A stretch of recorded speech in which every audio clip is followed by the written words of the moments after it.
Right now, somewhere in your body, an alarm might be going off. You won't hear it. You won't see it. But your cells will know. It feels like sadness. It feels like missing someone. But what if it's actually a warning signal, thousands of years older than language itself, telling you that you are in danger? Think about the last time you felt truly alone. Maybe it was a quiet apartment at night. Maybe it was a crowded room where nobody really saw you. That feeling in your chest wasn't random. It wasn't just emotion. It was your nervous system reacting the same way it would react to a predator in the dark. Here's the strange part. Your brain doesn't fully distinguish between social isolation and physical danger.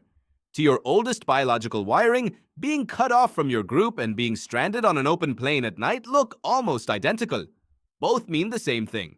You are exposed, you are vulnerable, you might not survive until morning. To understand why, you have to go back. Not centuries, hundreds of thousands of years. Back to a time when a human being alone was rarely a human being for long. Picture early Homo sapiens moving across the grasslands of East Africa. No walls, no locks, no streetlights, just open land, large predators, and small bands of people who depended on each other completely. A lion doesn't see one person as a meal worth the risk. A lion sees an isolated person, separated from the group, as an easy one. Group living wasn't a lifestyle choice. It was the only thing standing between a person and being eaten. So evolution did something clever. It built a feeling sharp enough, uncomfortable enough, that it would override almost everything else. That feeling is loneliness. And its entire job was to make solitude feel unbearable. So unbearable that you would do whatever it took to get back to the group. This is where the work of psychologist John Cacioppo becomes important. Cacioppo spent decades studying loneliness, not as a mood, but as a biological state. His research suggested that loneliness functions much like hunger or thirst. Hunger tells you that your body needs fuel. Thirst tells you that your body needs water. Loneliness, in his framework, tells you that your body needs other people, because without them, your odds of survival used to collapse. Hunger doesn't feel like a gentle suggestion. It feels urgent. It demands action. Cacioppo's research proposed that loneliness was built to feel the same way, because for most of human history, ignoring it could be just as fatal as ignoring hunger. But here's where it gets stranger. This alarm doesn't just affect how you feel. It changes what happens inside your body. Researcher Steve Cole, working alongside Cacioppo, studied something unexpected. He looked at gene expression in people who reported chronic loneliness. What he found was that loneliness appeared to be associated with changes in how certain genes related to inflammation and immune function were expressed. In simple terms, prolonged loneliness seemed to put the body into a slightly different operating mode. A mode geared toward defense. Why would isolation trigger a defensive biological response? Think about it from your ancestors' perspective. If you were cut off from the group, you were far more likely to get injured. No one to help fight off a predator. No one to treat a wound. So a body that ramps up inflammation readiness when isolated, anticipating injury that might not get treated quickly, was a body better prepared for a world where being alone usually meant being unsafe. Your body today still runs on that ancient operating system. It doesn't know you live in an apartment with a locked door and a phone that connects you to thousands of people. It only knows the feeling, and the feeling says, you are exposed. Now picture the opposite. Picture connection. For early humans, the group wasn't just protection from predators, it was protection from everything. Shared food when your own hunt failed. Extra hands when you were sick.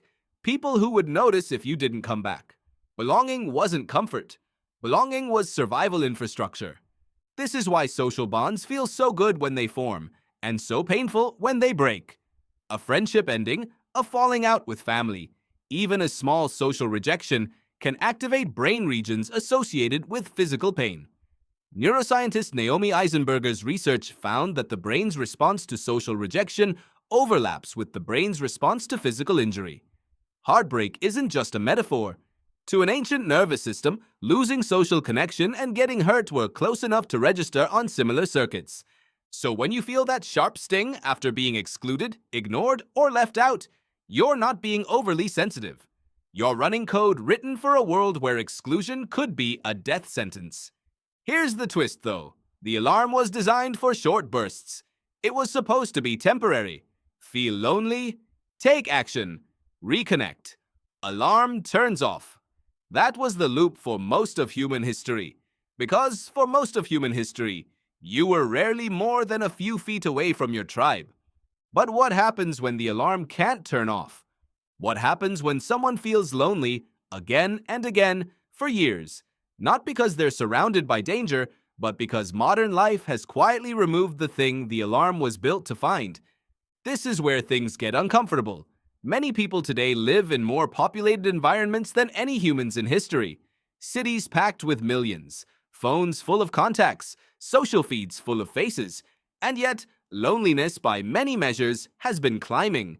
How can someone feel deeply alone in a crowd of strangers while their ancient ancestors, surrounded by only a dozen familiar faces, often felt completely secure?